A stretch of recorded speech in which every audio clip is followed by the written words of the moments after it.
غير ذلك نقول لك طويل العمر مالك حق، مالك حق، لا لك حق. وإذا صدرت المرسوم الأمة راح ترجع بضاعتك لك. تعرف شنو مشكلتك طال عمرك؟ انك للحين تعتقد انك رئيس وزراء. ما عينك ابوك وليا للعهد، وما عينك اخوك وليا للعهد. اختارك الشعب راضيا اميرا للبلاد، فهل جزاء الاحسان الا الاحسان؟ اما ان ينتصر الشعب ويحافظ على ارادته وكرامته وسيادته، او تنحدر الكويت الى هاوية الحكم الفردي. ونحن لن نسمح لك يا سمو الامير، لن نسمح لك، لن نسمح لك، لن نسمح لك، لن نسمح لك، لن نسمح لك، لن نسمح لك، لن نسمح لك، لن نسمح لك باسم الامة وباسم الشعب ان تمارس الحكم الفردي. مفهوم السلطة شنو يعني؟ لأن شافوا الناس الآن يستخدمون كلمة السلطة. أنا اليوم بغنيكم عن هذا الأمر يا الفتوى والتشريع، ولن أخاطب إلا صباح الأحمد. يا أخوان،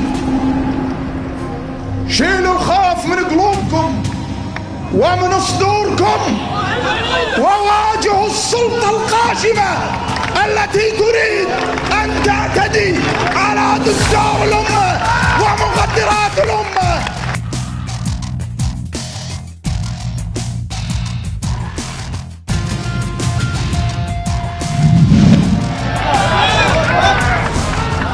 أجيك بالآخر، قسما بالله يا طويل العمر، والله لو تنزل جيشك وحرسك الوطني وشرطتك لن تثنينا على مناصرة الشعب وحماية الدستور.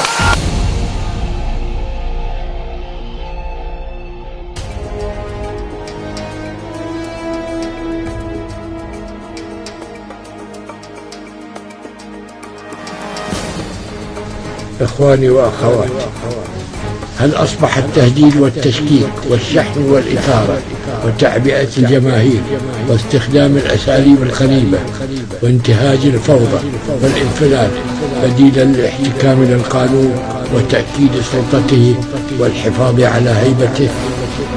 أليس قريبا أن تجهض الإنجازات وتفوت الفرص ويهدر الوقت وتضيع الجهود في أمور عقيمة لا طائل لها؟ إن أمن الكويت واستقرارها غاية الغايات ومركز القوة الحقيقية في الدفاع عنها يكمن في نفوسنا نحن أهل الكويت.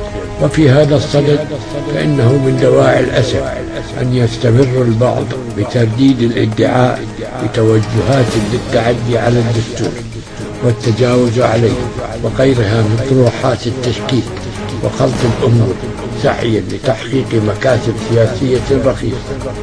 إن إيماننا راسخ بالديمقراطية، وكذلك التزامنا وتمسكنا بالدستور وأحكامه بما لا يسمح بأي مزايدات مرفوضة بهذا الشأن. وهنا ينبغي التأكيد بأن لا أحد يملك الوصاية على الدستور، وكلنا يعلم بأن أحكام الدستور قد نظمت آليات وإجراءات عديدة. ولعل دعاة هذه الشائعات والشكوك من أكثر من ينتهك أحكام الدستور ويخالف مبادئه ونصوصه.